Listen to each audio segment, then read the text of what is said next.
bom? Vamos lá. Aqui fala que o magnésio é elemento constituinte da molécula de clorofila. Lógico que assim ele tem que ter muita concentração, por isso ele é um macronutriente. Fertilizantes corrigem isso. A castanheira, aquela teoria da tensão-coesão, né? Então, coesão da capilaridade e da adesão das moléculas de água no tubo e entre as moléculas, e da tensão pela transpiração dos estômatos que puxa essa água para cima. Então, principalmente essa teoria aqui é mais, nesse tipo de árvore é mais identificada. Por que que os anéis de Malpighi é esses que se acumulam?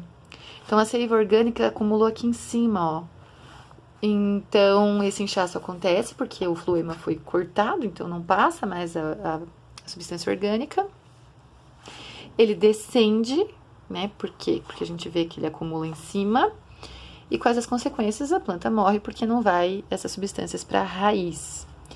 Aqui a gente tem um esquema, então veja só, aqui é bem a teoria de fluxo de massas. Então aqui é o órgão fonte, o órgão dreno, e o dreno puxa a substância pelo floema e o xilema está aqui com mais água, né, do que sais.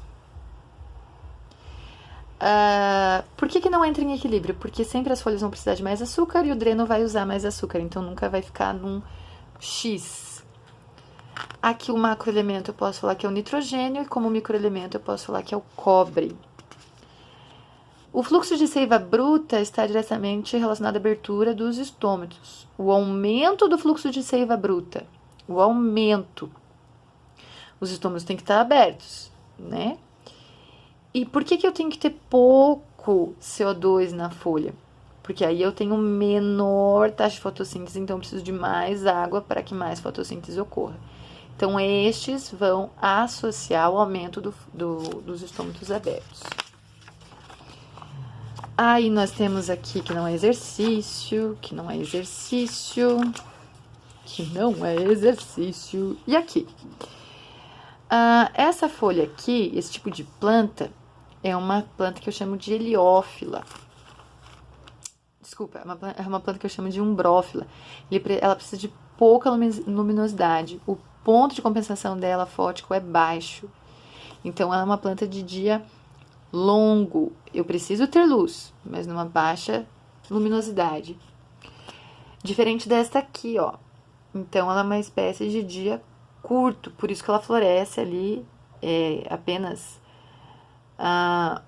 das 8 às 10 horas ela já floresceu. O que aconteceria se as duas plantas tivessem um feixe de luz no meio do período da escuridão? Elas entenderiam que é um dia longo e aí elas não iam florescer. Sobre a planta numa caverna, é claro que ela vai nascer estiolada e ela vai morrer porque ela não recebe a luz, não faz a fotossíntese. Aqui, o ponto de compensação fótico de B, da planta 2 está aqui, ó, nessa linha C, e da A está aqui, porque a respiração é igual à taxa de fotossíntese.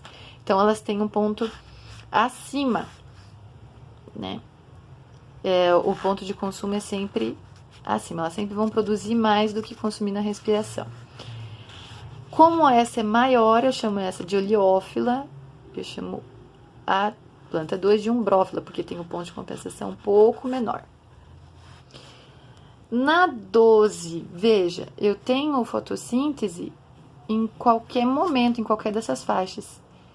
Então, elas vão conseguir sintetizar matéria orgânica.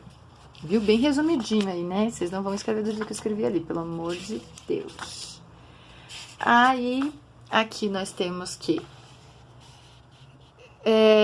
raiz em direção ao solo é o geotropismo, captura de insetos é o tigmonastismo, crescimento da planta em direção à luz é o fototropismo, enrolamento das gavinhas é o tigmotropismo.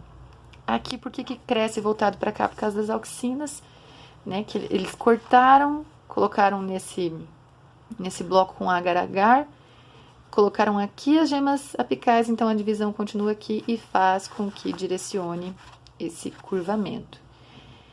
O que mais eu posso fazer se eu retiro o ápice caulinar? Eu começo a ter os ramos, porque daí começa a ter o crescimento das gemas axilares. A auxina está relacionado a alongamento, dominância e partenocarpia. Gibberelina, alongamento e partenocarpia. Citocina, dominância apical, né? Se você se tem aquela questão da ramificação também.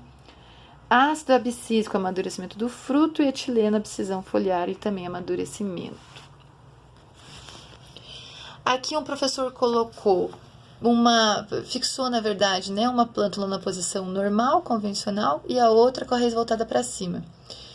Mas o que acontece? A raiz, independente se ela está para cima ou para baixo, ela vai crescer voltada para baixo, porque ela tem o geotropismo negativo.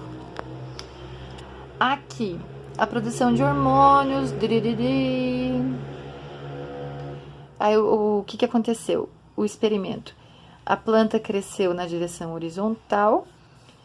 E por que isso se explica? A planta cresceu para cá, ó, né? Em vez de para cá. Por que isso se explica? A auxina se distribuiu uniformemente. Por que não pode ser a B? Acumula na face inferior do caule. Ué, mas senão ela cresceria para baixo, né? Concentra na extremidade do caule, ela cresceria para cima. Não pode ser inibir o crescimento, jamais. E, de novo, não pode ser na face inferior.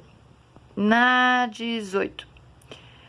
Auxina e o etileno são hormônios relacionados à abscisão de folhas, frutos e flores. Sempre. O etileno é sempre ao contrário da auxina.